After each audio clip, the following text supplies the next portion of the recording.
गुलाम हम न कटवा लेंगे क्या? तारे हाथ क्यों डालेंगे? जो तू बकवास करेगा। ये भारतीय ने तुम्हारे बाप की नहीं, ये हिंदुस्तान के मजदूरों की अमानत है। हम ईमानदारी से टैक्स देते हैं, हमारे टैक्स से ये उद्योग चल रहे हैं। और ये रिश्वतखोर अधिकारी जो टैक्स देते हैं उसके बाद में रिश्वत खाते हैं और कमीशन खाते हैं, उसे दूना पैसा कमाते हैं। मुर्दाबाद मुर्दाबाद मुर्दाबाद मुर्दाबाद। जो मैं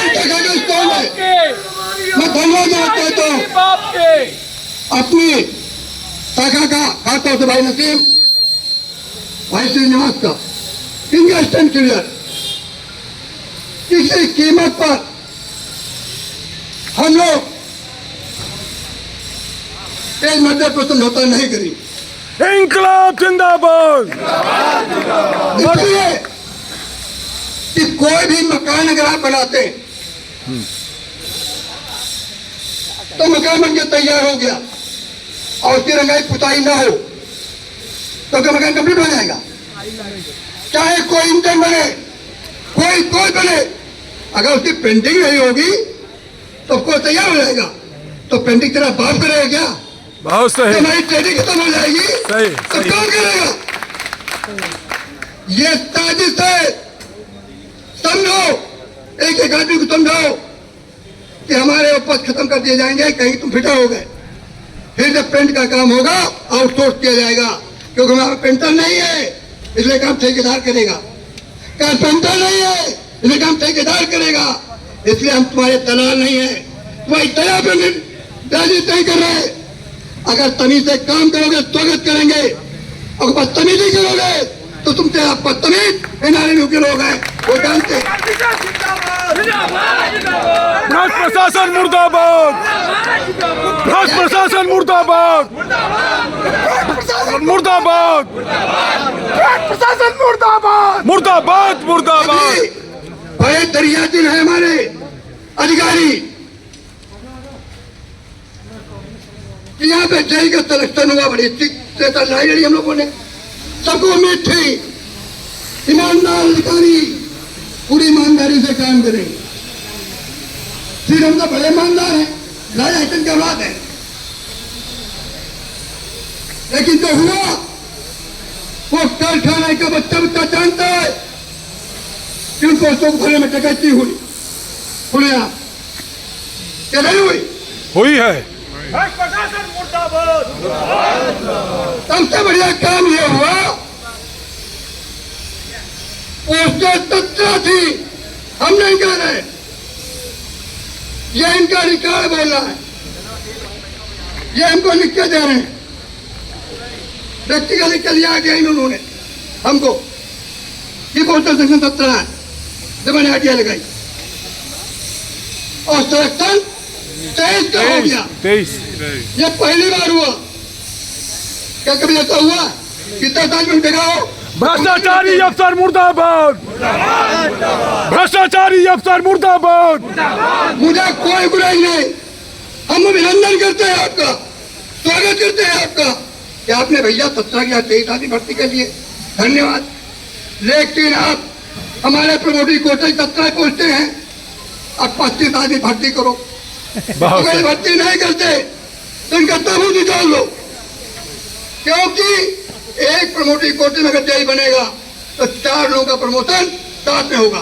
एक एमसीएम बनेगा, एक गेट 1 बनेगा, एक गेट 2 बनेगा, एक स्कर्ट बनेगा। क्या गलत है ये? तो अगर मेरे 100 लोगों का फायदा हो सकता है तो करो, वरना वो दरिया दिली क्यों? वो तुम्हारे कोशिश है भाई, क्यों क्या? अगर उनके साथ हो सकता है तो प्रमोटिंग साथ भी करो। तो निश्चित तौर पर मैं अपने शाखा से कहना चाहता हूँ, एक कर्मचारी को समझाने का काम करो, हमारी किसी कोई लड़ाई नहीं। अगर 17 के में 23 हुए हैं तो 17 के में 25 के बात करेंगे। बहुत सही। एनआरएमयू जिंदाबाद, एनआरएमयू जिंदाबाद। अभी एक बात हमारे साथी ने कहा, ये एक कर्मचारी के दिमाग में हर दो, जिसको मजदूर से दगा करेगा वो कुत्ते की मौत मरेगा। बिल्कुल मैं चाहता, क्योंकि टाइम बहुत हो गया, केवल एक बात कहते हुए कि अगर आप खड़े रहोगे हिम्मत के साथ, तो कोई आपका बाल बांका नहीं कर सकता। चोर की कोई हिम्मत नहीं होती, उनमें कोई दम नहीं होता। जो गलत है वो गलत है। नाजर मंसूर ईमानदारी से काम करती है, हम लोग बेईमानी नहीं करते। कोई माइग्रेट पैदा नहीं हुआ, भाई नसीब पे उंगली उठा दे। यस, कोई माइग्रेट पैदा नहीं हुआ, भाई श्रीनिवास राज पे उंगली उठा दे। ये ठेकेदारी नहीं कर रहे हैं यहाँ पे, इनके बच्चे भी ठेकेदारी नहीं कर रहे हैं। हम लोग जानते हैं किनके साथ भैया डाल के बैठते हैं, आप भी जानते हो। तो एक कारखाना दलालों का अड्डा नहीं बनने दिया जाएगा। कारखाना है, कारखाने की तरह काम करेगा। अच्छा काम करोगे, जय जयकार करेंगे, स्वागत करेंगे, सम्मान करेंगे। अगर बदतमीजी करोगे तो निश्चित तौर पर आपको तो वही व्यवहार करेंगे जिससे आप इंडिया के लोग।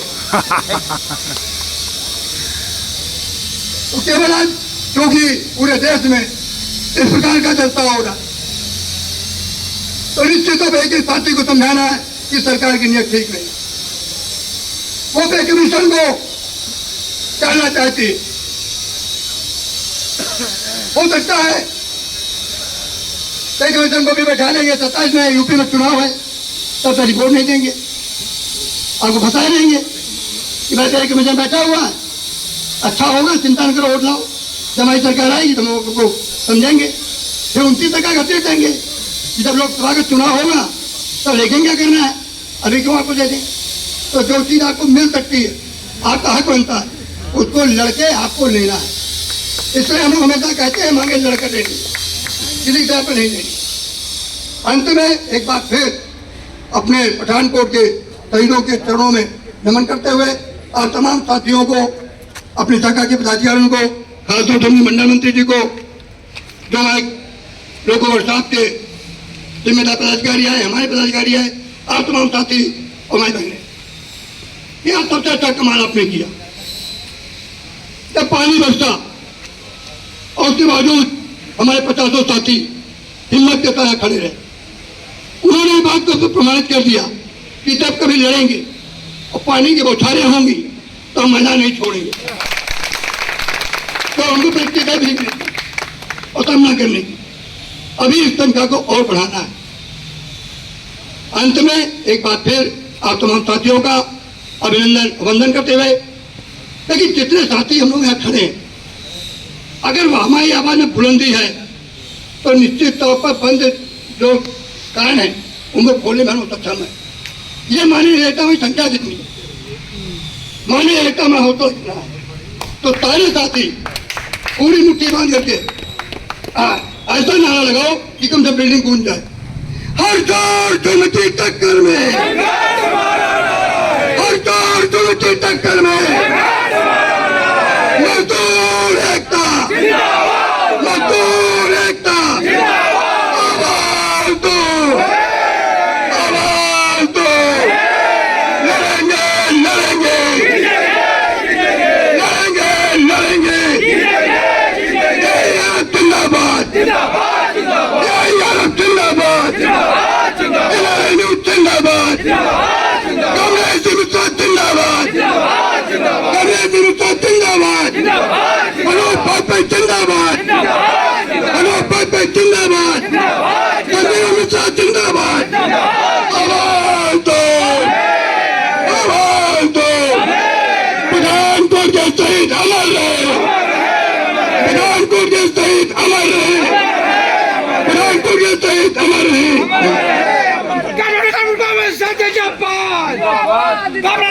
साथियों, अब इसी के साथ सभा के समापन की घोषणा की जाती है। मैं आप सभी की तरफ से एनआरएमयू शाखा करियन बैगन वर्कशॉप की तरफ से अपने मंडल मंत्री कामरेड अनूप वाजपेयी जी का, एआईआरएफ के जनरल सेक्रेटरी जो अभी नमाज पढ़ने के लिए जा चुके हैं, एसयू शाह जी का, शाखा मंत्री सहित सभी पदाधिकारियों और सभी कर्मचारी साथियों, डेलीगेट साथियों का बहुत बहुत अभिनंदन करता हूं, स्वागत करता हूं कि आप लोगों ने जोरदार नारों के साथ अपने अपने हिसाब से जुलूस लेकर के इस विरोध प्रदर्शन को, श्रद्धांजलि सभा को कामयाब बनाने का काम किया। मैं आप सबको बहुत बहुत बधाई, धन्यवाद देते हुए सभा का समापन करता हूं।